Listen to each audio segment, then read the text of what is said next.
Hello everybody! Another two-move chess puzzle po ang ibabahagi ko po sa inyo. Ganyan po siya. Ang block nito na king, nandito po.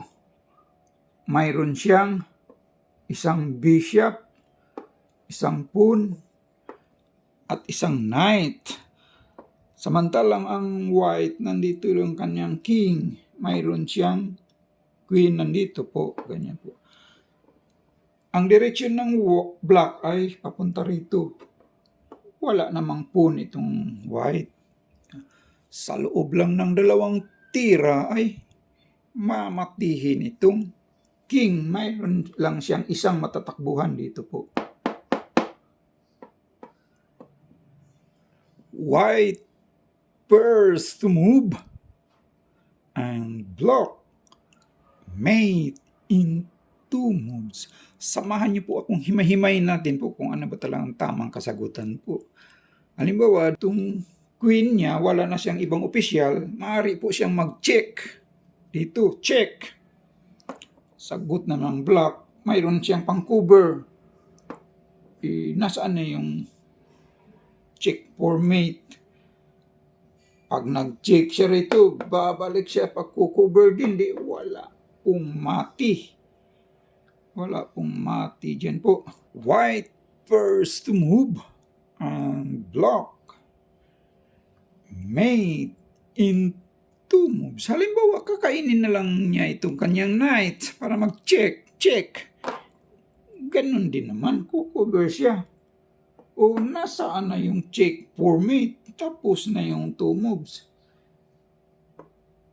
Sige nga kayo nga dyan. Anong tamang kasagutan dyan? Sa loob lang ng dalawang tira ay mamatihin na itong block na king. Nandito, mayroon lang siyang isang matatakbuhan dito po. Ang direksyon ng block papunta rito. Magandang araw po sa inyong lahat dyan, sa mga lahat ng nag-view po. Magandang araw po at maraming salamat po sa mga nag-like at sa nag-subscribe. Marami talagang salamat sa inyo. Para naman po sa mga hindi pa nakapag-subscribe, pwede pa po.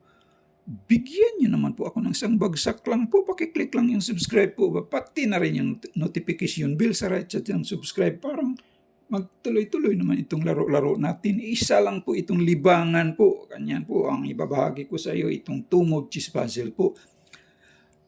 Sa loob lang ng dalawang tira, mamatihin itong king na black. Mayroon lang siyang isang matatakbuhan dito. Ang direksyon ng black, papunta rito. Ganyan po siya. Ang nakita kong solusyon pala dyan po ay